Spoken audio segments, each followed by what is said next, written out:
This is Trend Following Radio, where great thinking comes alive. Nobel Prize winners, legendary traders, best-selling authors, and the pros that know what drive us irrational human beings. I am your host, MICHAEL COVEL. Not filtered, raw, honest. That's my passion.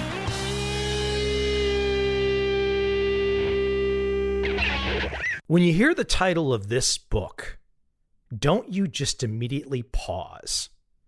The Science and Technology of Growing Young.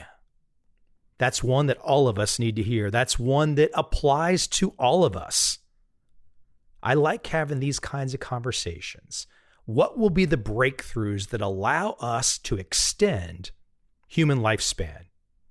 Can we get to age 100, 120, 150, 200?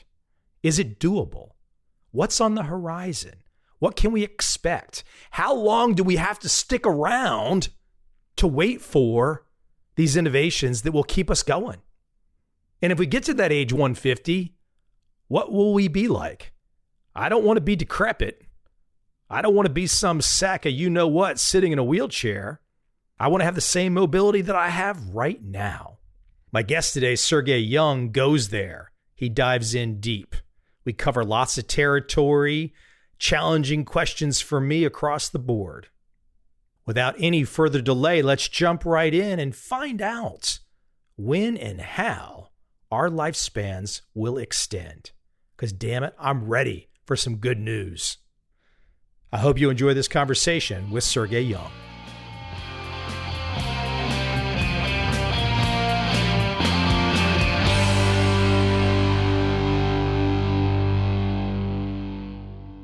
I want to jump in with something basic that's near and dear to me, my personal experience. And so my personal experience is this.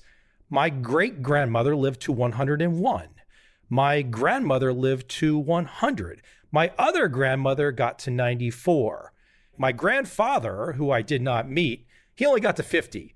I think he had some kind of condition, something that wasn't good. But I have to say, knowing to have three relatives that I knew all very well before they passed on, knowing they got to those milestones, 101, 100, and 94, that has changed my life's mindset, my outlook on aging. Because I think to myself, well, okay, my grandfather, who I never met, did not get there, but there's three ladies in my life who did get there to a high level, a century. That just motivates me. Well, if they could do it, I can do it. Doesn't a lot of this stuff start half the battle is mindset? First of all, congratulations, Michael. You are very lucky in genetic lottery. Knowing what you just told us, the probability of you living to 100 years, provided will close the gap between lifespan of women and men. Females tend to live longer or much longer, so you should be there. This is great. We already know 3,000 genes in our DNA, which are responsible for longevity. Obviously, if you do your gene sequencing, I would not be surprised if you will discover that you're genetically predisposed to live longer. So that's beautiful. Having said that, model of centenarians, the model of the people who live longer that we have in our minds today is a very different model from what we will achieve in the next 10 to 20 years. If you look at the people who cross the 100 years barrier today, age-wise, they all been genetically predisposed. Obviously, there's a certain component of their lifestyle choices that they made and an environment where they grew up. But in the end of the day, it's like 70% is down to genetics. With a new version of medicine that we're going to get in 10, 20 years from now, with all these technologies that is currently in development, we're going to be less dependent from our genes. Moreover, we actually will have an opportunity and ability to amend our genetic setup. This is one of the rules. Before I let you even get there, let me keep it at some basics. I will also say my great-grandmother and my two grandmothers, the great-grandmother and the one grandmother, they were kind of portly most of their life. They were not workout warriors by any stretch. I mean, I think they did their share of walking, but I think you're right. Those three ladies, it was probably, given their physiques, they were definitely not yoga nuts or anything like that. Let me keep it at this DIY part. I bring up that example because, okay, do it yourself. I think before we even get into the conversation of the technologies, at a base level right now, why the life discrepancy and the longevity? Well, a lot of males do a lot of dumb crap when they're young. That doesn't help, That's that doesn't 50% help. of that, yeah. Right, that doesn't help. Before we even get into the technology, the do-it-yourself part, generally, I give the example of my great-grandmother and my grandmothers and being kind of portly, but generally, living well, and we all know what living well is, living well gives us better odds. This is an issue of odds, right? Yeah. At this point in time, before we get to the technology conversation, living well gives us the best odds of getting to 100. Exactly.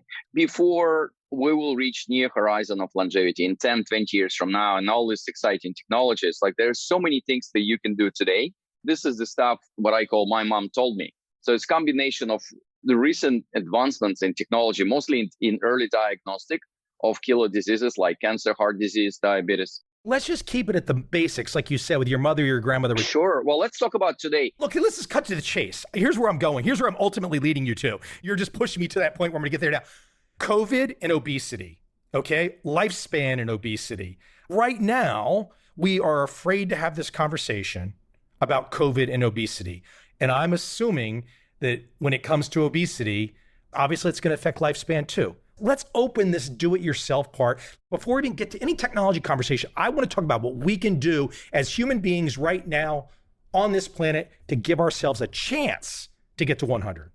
Love it. Love it. Well, that's exactly why I'm here, Michael. And this is my favorite part because we can discuss all these technologies for hours, but there's so many things that we can do today. So when I talk about our longevity choices today, in conversation, I distill it to 5 things that you can do today. These are the things that all of us can do today or tomorrow morning. Let's just put it this way. I'm about 6'1", and I'm probably about 195 pounds, and I'm in pretty good shape. I'm in my early 50s. If I was 400 pounds, 6'1", and a lot of Americans are, their chances of getting to 100 are about what, 0? I haven't seen any centenarians who had this BMI, body mass index, with the parameters that you just explained. Let me put it this way. Yeah, statistically, they're close to 0. You know a lot of stuff, and there's a lot of things we can talk about, but I want to get the base foundation down. If we're going to even get to the point where we can utilize some of these technologies and therapies, et cetera, all these other things, if the body gives out, if we destroy the body, we're screwed. We're screwed. We humans tend to look at one silver bullet. What will make us healthier today? But human biology is such a complex thing. So I just want you and all our audience to be prepared that it's always going to be a combination of things. It's about managing complexity of the things that surrounds you, your choices, which affects your health today. Bucket number 1 is about annual screening. So when I have 30 seconds to talk about longevity today, I always push people to do their most comprehensive version of health screening they can afford, they have access to. For example, cancer. 20, 40 years ago, cancer was kiss of death. People were delaying the day of their cancer screening because they knew if they get cancer, then, they have just another 6 to 12 months on this planet. Well, it's not anymore. Right now, if you do early diagnostic of cancer and you're successful, you find it, your recovery rate goes up from 20, 30% in the past to up to 90 or 100%. More importantly, the quality of your life is very likely to be sustained. That's amazing. With early diagnostic that we have today, and it's actually just a lot of technological developments go into these medical devices and these diagnostic routines as well. We're addressing like 90% of the causes of death after we turn 50. And they are like 4 killer diseases or categories of diseases are cancer, heart disease, diabetes, coming back to obesity question, neurodegenerative diseases. So that's extremely important. What I'm always saying, the most important day of your life every year is the day of your annual screening. I'm father of 4. My wife obviously has a different view of what is the most important day through the year. You can even imagine, Michael, how many lives I saved just by pushing people to do their screening. They call me up saying, Sergey, I had early stage cancer. I'm fully recovered. Thank you. You saved my lives. I caught a clip from Bill Maher. I know the statistics. And basically in the last 18 months, the vast majority of people, I'm sure the statistic is somewhere around 70 to 80% of those people that are dying from COVID are morbidly obese. Now, this is something that we are not actively talking about. We are, as a population, global population, governments, leaders, media, we are presenting COVID as an equal opportunity employer that is killing everybody the same. It's just not the case. So even when you just talked about... Oh, this is not. Yeah, even when you just talked about this situation with diabetes and heart disease, once again, that's so related to obesity. I guess where I'm going with this is ultimately, if we're going to get to the point where we can utilize the technologies and whatnot that might get us to 150, might get us to 200, if the body is in a terrible state, I mean, I guess there's going to be ways to replace it and whatnot, but it sure seems like from an optimal standpoint, keep the body optimal, correct? Exactly. So that's the point. Before we reach this near horizon of longevity innovation in 10, 20 years from now, we need to stay on longevity bridge. Like, what's the point of extending your life if in 10, 20 years from now, your body and your mind is not at the state which is optimal? That's why your journey to longevity starts today, and managing this through these 5 longevity buckets is extremely important. And bucket number 3 is about diet. There's a lot of disagreement in academic circles what actually extends our life, but there's one agreement: decreasing our calorie intake by 15 to 25% is for sure will extend your healthy portion of life and your life by 3, 5, even 7 years. Just get skinny. It's even amazing in the last 18 months. Here we know what the number one thing we can all do, and it's not a vaccine. The number one thing we can all do is lose weight. For whatever reason, I don't know if we're going to hurt feelings. I'm not sure what it is, but for whatever reason, I've not seen a public leader around this planet walk up to the mic and say, listen, the number one thing you can do is lose weight. Please, if you are obese, start losing weight today. Then you can live longer, because we don't know what's going to happen with this variant or the next variant, etc. I'm amazed that that conversation is not taking place. Yeah, I'm amazed as well. Think about this, Michael. We delegated so many decisions related to our health to so many other parties: big pharma, industrial food producers, governments, regulators. Where is us there? I have a friend in California. She just went to doctor and he told her, look, I sent prescription to the pharmacy. You'll get your pills. And she's like, can I just know what kind of pills is that? His response was, you don't trust me? Just trust me. It's a good pill for your medical condition. I'm not saying you need to make all the medical decisions for your healthcare situations, but currently our voice is zero. And that's a huge problem. And obviously there's a huge conflict of interest, because industrial food producers want you to eat more. They want to deliver you so-called food the minimum price. And therefore, they ingredients that we use, not necessarily in line with what we need to consume to be healthy. Well, that's why one of my advices always, and it's in the bucket 3 in the diet, is to go as plant-based as possible, because it's very difficult to damage your health with plants. This is on the quality side, but on the quantity side, vegetables have such a low caloric intensity. You don't need to be vegetarian. You don't need to be religious about that. If you go heavily plant-based, I can almost guarantee you, in 21 days from now, you'll see a completely different person in the mirror. There's a bunch of things you just said there that I have to follow up on. First off, I think the one point that you made that you just kind of slid it in there is how much personal responsibility we should be taking, meaning don't just trust. And so it's really interesting when you say the doctor said, well, don't you trust me? It harkens back to the comment that Reagan had about Gorbachev, trust but verify. And maybe Gorbachev had the same thing about Reagan, trust but verify. You would think that leaders today would come onto the TV, instead of saying, we are going to put you in prison for not doing whatever protocol we demand, you would think that leaders could say, well, listen, here's what we want you to trust us about, but we want you to verify it. Here's the research. Here's the understanding. There's none of that. The entire leadership structure across the globe at this moment in time is treating every adult as a child. And most of these, quote, leaders look like children. Michael, I love this conversation. I think what is the most important part is just what we need to understand, that trusting human doctor today is quite a huge call, because there's no human on earth who would really understand through his or her lifespan the all complexity of human biology. That's why the medicine of the future is a combination of human doctor empowered by artificial intelligence. That's the way forward. Every time I have a conversation about something serious happening with my health, I'm always asking for second or even third opinion. Well, that's the unfortunate reality of today's world. So in addition to complexity and inefficiency of our governance system and huge conflict of interest among different parties, which influence our health in a major extent, there's this whole massive problem of solving human biology formula, which we still haven't been able to do before at least we engage artificial intelligence and quantum computing in the next few years. This is going to open up the conversation. I'm not prying, but how old are you? I'm 49. Okay, we're roughly the same age. Here's the opening up part of the question. You're 49. What age do you expect to live to? What are you planning for? Two answers to that question. How long do you think you're going to get to? What are you planning on? So realistically, I'm going to be living anywhere between 100 and 120, knowing what I know today, knowing that I don't know what will happen in the next 70 years. I'm planning to live to 200. But that's your basic plan. So you're looking at least 50 to 70 more years. So you've got a very positive mindset on what you know at this moment in time. Sure, but I'm planning to live to 200 years. So like every morning I wake up. Okay, so now the truth is coming out. You're really going for 150 more years. Yeah. Okay, so let's go ahead. Not necessarily a list. We've already kind of talked about the basics. Okay, you don't want to be obese. You want to have a good foundation.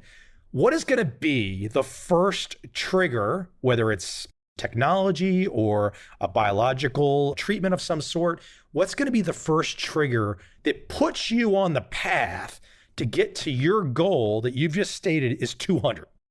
A lot of technologies which are currently in development phase, they just continue to support our biological body through like organ regeneration, longevity in the pill, regenerative medicine technologies as well. So this will help us to live to 120, 150 years. If we truly want to live to 200 years in a healthy and happy state, there's only one way, which is genetic editing. So there's a lot of stages here. So you're at 49. You want to get to that 120 or 150. If you could imagine yourself today getting from the 49 to 120, what type of state do you want to be in at 120? My grandmother were not in the best states at around age 100, probably because they didn't care for their body that great, really. You know, the Southern ladies, they ate a lot of fried food, et cetera, et cetera. They probably could have done a lot better if they would have been working out and whatnot. What kind of state do you imagine your body will be in 70 years from now, given the current understanding of health and wellness? Look, I want to be exactly in the same state like today. The sweet spot is anywhere between 25 and 45 years. And if we know all the 3,000 genes which are responsible for longevity, we can reverse aging. And there's a number of research happening in different parts of the world on how to reverse aging. In the future, in a few decades from now, I'll be able to set up the age for my body, like a target age. I'm not some kind of goody two-shoes. I've done all kinds of crazy stuff in my life, but I've pretty much eliminated alcohol across the board. It's not in my diet. I've never been a smoker. Have you noticed that sometimes when you're on a platform like Facebook and you see friends, people that you've not known for a long time, and sometimes you might see people that are your age and they look like your parents. This should trigger us all to be thinking about the process of aging. Of course, there's going to be some variability no matter what. But often when I see pictures of people that are my age and they look like they're much older, physically, they look bad. Yeah. Do you want to know the answer? Yes, of course. That's why we're talking today. You're going to teach me. I'm just blabbing. Okay. So it's 30 to 40% genetically predisposed. So obviously, the certain component of someone who is aging faster, who start aging processes earlier within their lives. But this is only like 30 or 40% of the choices. The rest comes down to your choices. There's 5 longevity buckets that we started to discuss. Number 1 is your annual screening. And number 2, you actually touched it in the beginning of our conversation. Don't die stupid. Passive longevity.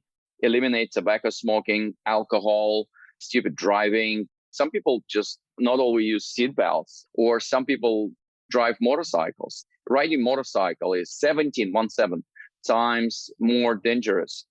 As you say, first, do not die. Oh, yeah. What's your stop loss? Don't ride motorcycles. Of course.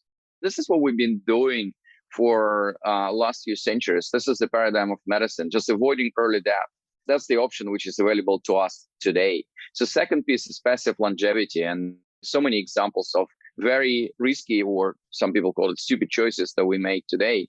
A good friend of mine, she's an amazing woman and entrepreneur. She just went to climb mountain called K2. And you know what's mortality rate for this mountain? 25%, Michael. Not good odds. Yeah, this is even more dangerous than Russian roulette experiment with 17% mortality rate and probability. So that's like a second piece. Third piece is a diet. And obviously decreasing your calories is the first thing you need to do with your health. Going heavily plant-based, eliminating sugar and sugar drinks from your diet. Fasting, if you want. I'm fasting 36 hours a week. It's Monday evening to Wednesday morning. Stop for a sec, just so you can give people a practical tip. You don't eat from Monday evening till Wednesday morning. Yes. Well, so today is my fasting day. What I do is, we're recording this episode on Tuesday. What I'm doing, I'm just drinking herbal tea and water, and that's it. How does that make you feel? Oh, that's amazing. Amazing in what way? You feel extremely light. You're very focused. You know what? When I go to bed on Tuesday, I fall asleep like I'm a child. You don't need to be so radical, Michael. There's so many fasting methods that we can experiment with and we can try, which are like an easier version of, rather than fasting 36 hours, like this window fasting or intermittent fasting, when you consume your food within like 6 hours interval. So usually people combine like lunch and dinner, or they do breakfast and lunch, depending whether you're a morning person or you're an evening person. And the rest of the day, like 18 hours, including your sleep time, you just don't eat. Try this one. This is amazing. Let me keep it at this aging part for a moment.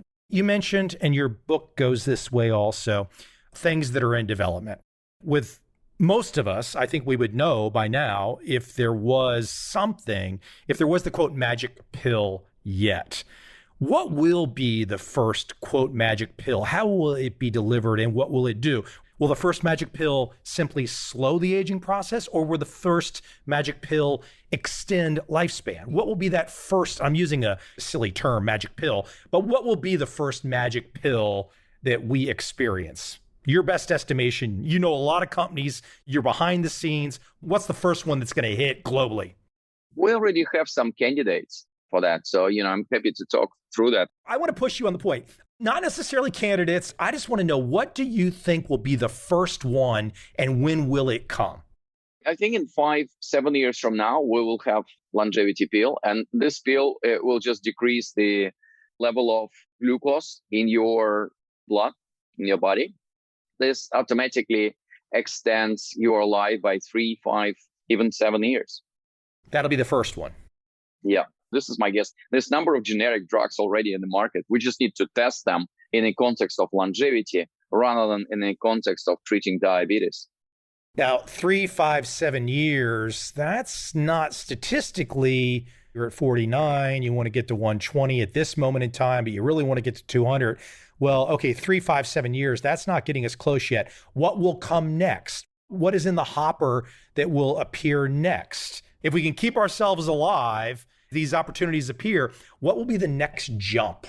We just need to realize whatever we discussed today in 5 longevity buckets, and we covered already 3 of them, which is screening, passive longevity, and the diet.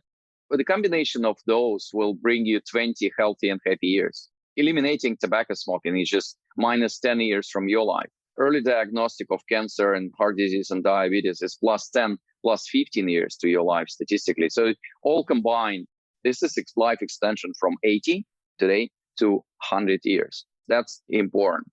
So what's next? You mentioned getting the glucose out of the blood. I'm now moving you past what we can control, what we have to wait on in terms of technology or medical therapy. Majority of the pills today considered as potential candidates for longevity pill are the ones who just help you to decrease glucose in your blood. Therefore, they basically like a model fasting for you without you fasting. That's just replacement of your own discipline and decreasing your calorie intake, decreasing the amount of calories and sugar that you take. So that's coming back to that. So if we want to live beyond 100 years, I would need to go beyond these 5 longevity buckets and go more on a technological side. Because what we've been doing so far, we've been eliminating early death, as you pointed out correctly. If we need to break this sound barrier of 122 years, the maximum lifespan on Earth, or go well beyond 100 years, there's going to be more radical interventions to human body. Gene editing, gene therapy, organ regeneration, and our ability to replace organs as well. How do you imagine that some of the first gene editing programs or therapies will be introduced? Again, I'm going to keep using you as a baseline. You're 49. When do you think you will see in your hopeful long lifespan, when do you think you will first see gene editing that has a direct connection to extending your lifespan? Technologically and science-wise, we're going to be ready anywhere between 10 and 20 years from now. I have no doubt this will happen. But the biggest problem for us to use that is going to be ethics and regulation. This is where we are nowhere near embracing this whole idea or providing regulatory and ethical framework, or where is ethical to use gene editing and where is not. Because people are afraid of creating like a new version of humans who are going to be much smarter, healthier. People are afraid of very unequal access to this technology. This will stop us in 20 years from now, not the technology, not the science.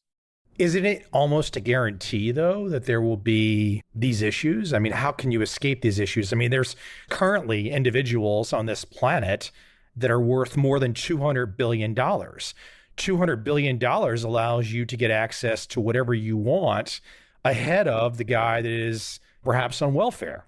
I'm not saying that's a bad thing necessarily. I mean, No, I do agree with you. And I think the time to solve it is today, not to wait for like 20 years until we'll have these powerful tools which can change the future of billions of people on the planet and make it brighter, healthier, even happier. I'm really not impressed by the fact that this is not a part of the discussion with regulators within the government. What do you imagine, though? Give me like some worst case scenarios on the ethical side that you can imagine that you are concerned about. I'm actually more on optimistic side. I'll come back to your question in a minute.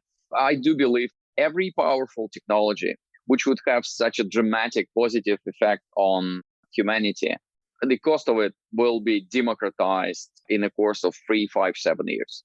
Think about like smartphones, or you can find a lot of examples in your life when something started on a very expensive scale. And then because it's so important, it's so life-changing, the cost of it decreased exponentially through a very short period of time.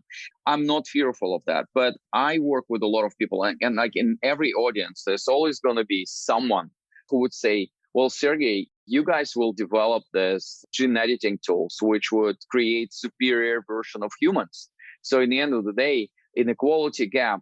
So rather than closing equality gap, we will expand this inequality gap. And it will be supported and driven by genetic means now. People are afraid for the whole population of the world to be divided between superhumans and ordinary humans. I can't imagine. I'm just sitting here just trying to think this through logically. I can't imagine with certain individuals that have, and this will keep changing, but certain individuals will just have immense wealth. This technology will cost money to produce and whatnot, and certain people will have access to it sooner. I just have a hard time imagining. And look, when we watch government around the world trying to deal with COVID, and it's like watching a bunch of bumbling boobs do something, I can't imagine that we will get to a point where we can stop something like, if the gene editing is going to work and it's going to happen, I can't imagine that we will stop a race of superhumans. I would think a race of superhumans is almost fait accompli. I agree with you, because I think we're all overestimating our importance in the process of evolution. Therefore, it can be pretty realistic evolutionary scenario for all of us. Having said that, we just need to realize that technology democratized itself radically just in the course of 10 to 20 years. 20 years ago, gene therapy was not really available for anyone apart from a handful of people who had like nothing to lose in this world. They were genetically very unlucky and were about to die. Right now, you and I and all of us are going through the global experiment in using gene therapy. I do believe it's a positive experiment. Moderna, AstraZeneca, majority of other COVID vaccines are outcome of gene therapy. Let me put the skeptic hat on for a moment, because there is no shortage of controversy out there right now. My understanding is that the vaccines really have never had much of a chance of working unless the entire global population took them at the same time. We're having this situation of variants and whatnot because we've kind of got partial vaccination. You can run with it, but there's a lot of people out there that are very concerned that, okay, Moderna, Pfizer, et cetera, as you say, a form of gene editing, they're very concerned about this because instead of walking out to the global population and telling people, hey, this is what it is and whatnot, it's just been mandated. It's just been forced on people through either a combination of you must do this or you can't ride the plane or you can't work the government job. That seems like a really frightening way to introduce new technology and to get a buy-in. Yeah, I agree. This is ridiculous and I don't support that. While my personal choice, I had a vaccine. I had COVID. I suffered through like 20 very difficult days back in December last year. And after that, I'm like the biggest proponent of vaccines. My personal choice is I had 2 shots of Moderna and I'm very happy. But shall we give everyone the freedom of choice? Obviously, yes. It's complicated. Right now, it is not a freedom of choice thing. There's a lot of cajoling and a lot of twisting of arms, and the information flow is not great. And I'm happy that you've had a positive experience. People do find, look, it's a social media world, people find the people that had an adverse reaction and they die from a vaccine. It's a really complicated issue, isn't it? Of course. I'm not a vaccine expert, so that's why I'm sharing with you only my personal experience as a human being. Obviously, I just don't support this whole lack of freedom for people to choose whether they want to get vaccine or not.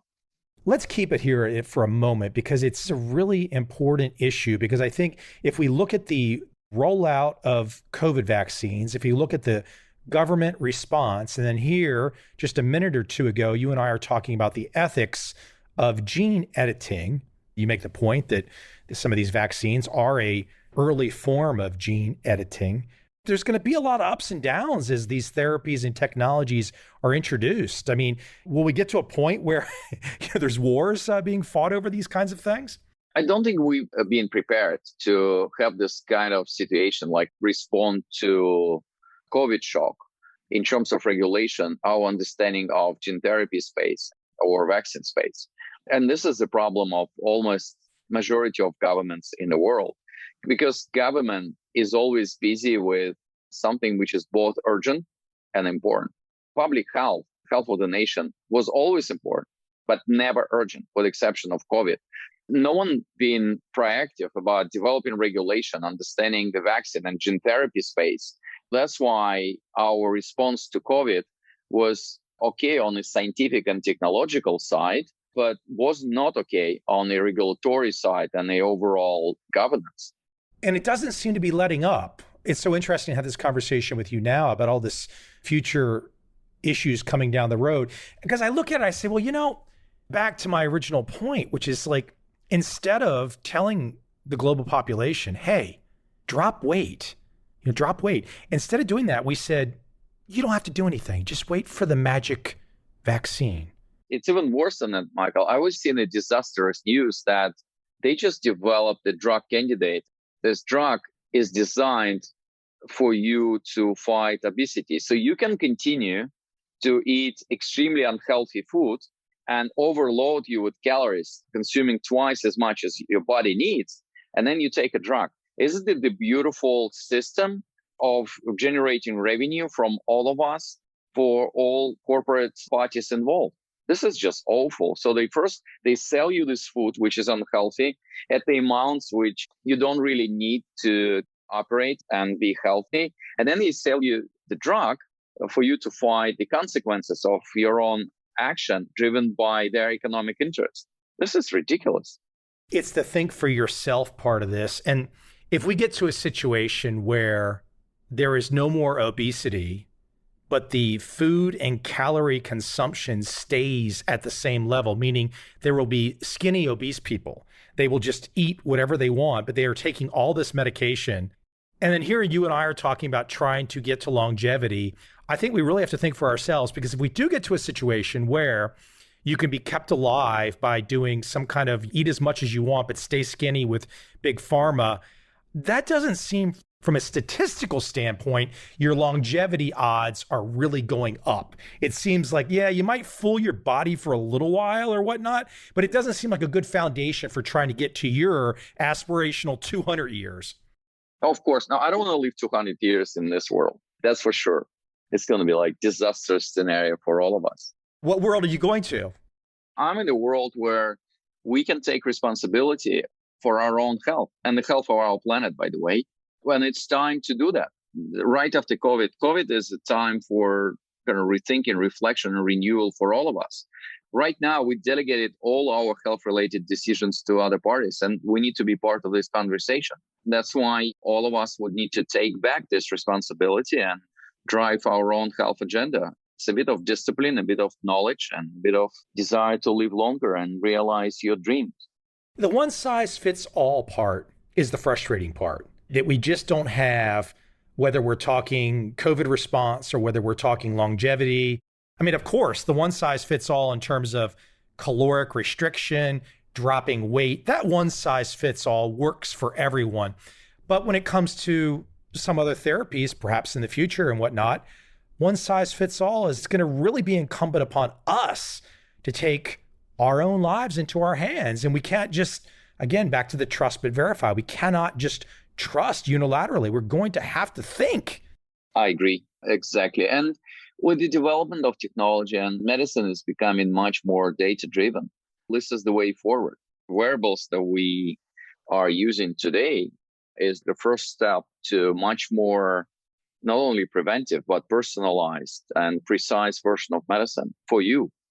As we wind down, I have the science fiction question here, which I guess potentially takes our lifespan to who knows where. Obviously, we've got this great situation. I had a guest in this show a long time ago who theorized that the first way that there will be an artificial intelligence will be a scanning of our mind to a hard drive, and that will be the first way, because it'll be too difficult to replicate us. But if we can figure out a way to get our minds scanned to a hard drive, then we can just create a virtual world. We can live there and whatnot.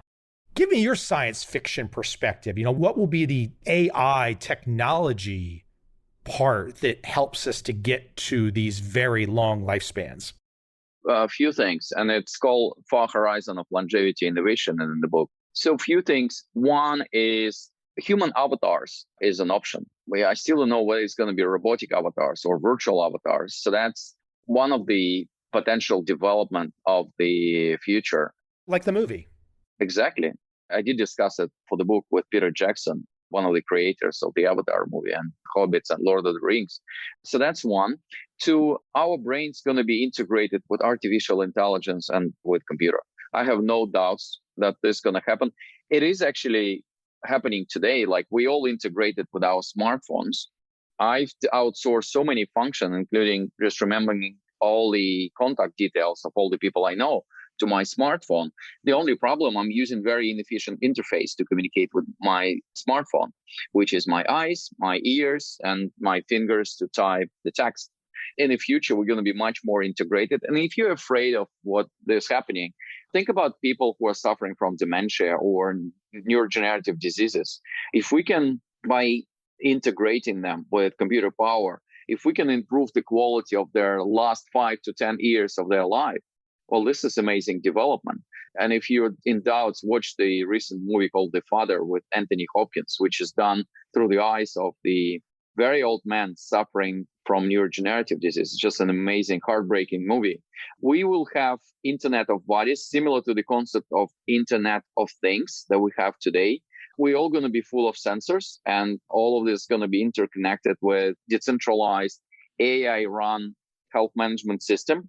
Let me get you to take a step back for a sec. So right now we're at the smartphone, the inefficient part. Google tried this a while back. I've seen that Apple has glasses on the horizon. I could see glasses being a very, very big step, at least in the short term. When do we get these embedded? When does the technology change to get past the smartphone? We've been at the smartphone stage for over a decade. So when do we get past that, and what will it be, and what time horizon? If you look at what is done by Elon Musk today in Neuralink, well, this is exactly where it's all going. It's very likely to be an invasive way to interfere with our brain. While personally, I'm a big believer, my personal preference would be non-invasive communication with our brain. Elon Musk tend to think differently about this, and this is not the first and last time. He wants to put foreign mechanical parts into his mind? They're about to start human trials. I don't know how they going to do it from regulatory perspective, but they already done it with pigs. That works. I think he showed it, was it August last year, 2020? It was like the first 4 pigs that they implanted the chip and integrated with computer power. So this is what is happening. I do think this will arrive in the next 20, 25 years. And again, I do think that the biggest obstacles for us to use that is not going to be science or technology. It's going to be human ethics and regulation as well. So that's kind of brain computer integration part of it. That's Internet of Body part of it. It's organ replacements. We'll have an ability to replace a lot of or any organ in our body. 2 most difficult ones to replace are actually heart and brain. And there's a lot of development today in 3D organ bioprinting. There's ways to replace the heart at the moment. There's no ways to replace the brain at the moment. This is all super difficult with a lot of failures in this regard. With the technologies which are currently in development phase, we will be able to replace almost every organ in our body. Similar to the old car metaphor, we can extend the life of the old car today almost indefinitely, but just by replacing parts. Similar will happen with the human body. So we will change the view on human body from biological and complement it with engineering view. We don't have a chance in this conversation to go there, but for all of those people that are very interested, you are actually a fund manager as well. As a fund manager, you are investing in companies, putting venture capital work, et cetera, in some of these technologies. So I think that's something, if people really want to dig deep and they really want to get into the nitty gritty, you are not a guy that is just with all kinds of just opinions about what might happen. You are making bets on these things to happen. That's a quite significant difference, I think, for how you're approaching this. Because I think when people are putting money behind things, of course, you're going to make bets on some things.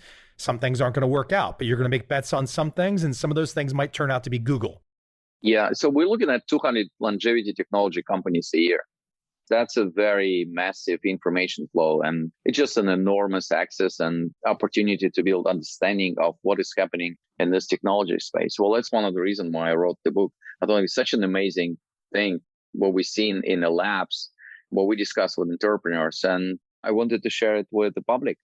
You've done a great job. I mean, there's a lot of detail here. We can only, in our short time, we can only cover so much, but it's a fun topic. It's a fun topic. There's so much going on. You can even see with my questions where it's such the caveman level of this topic right now. You know, I mean, at a basic level, we should all got rid of obesity and not smoking and drink a little bit and do some fasting and work towards some of the technologies and therapies that you are investing in. That's where we should all be at. Where we got a little ways to go to get people going down that path, though, I think.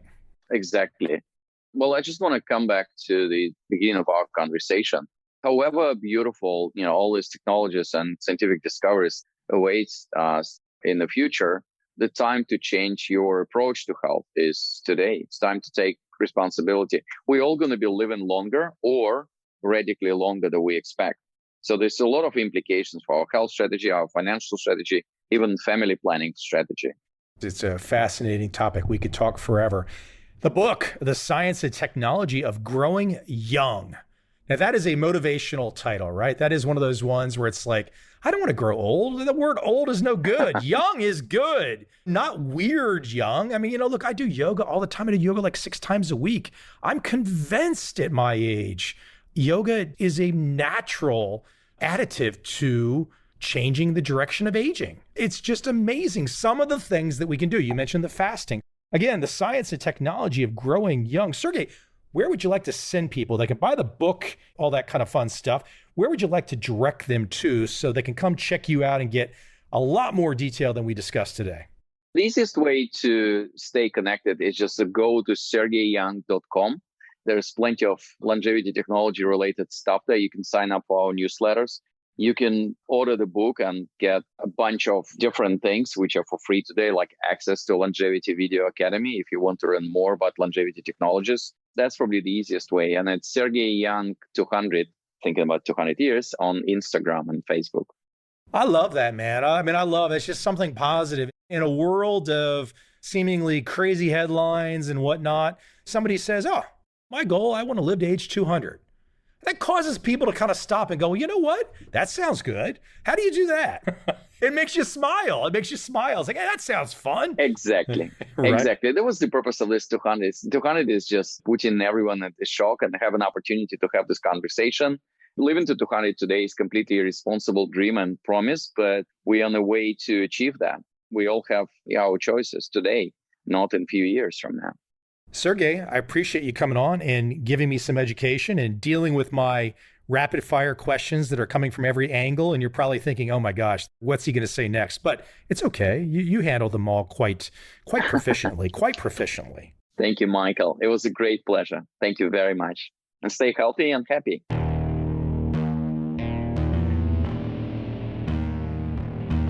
I see a time when those awake will understand how to make money in up, down, and surprise markets. Whether new trader or experienced, college student or financial advisor, protecting against a crash or just trying to make a lot of money, trend following offers everyone an answer in uncertain times. To get started immediately, send me an email, michael@covel.com. I will send you the right trend following steps to take along with my free video. But if you want to buy and hold, trust the government and trust Wall Street, this is absolutely not for you.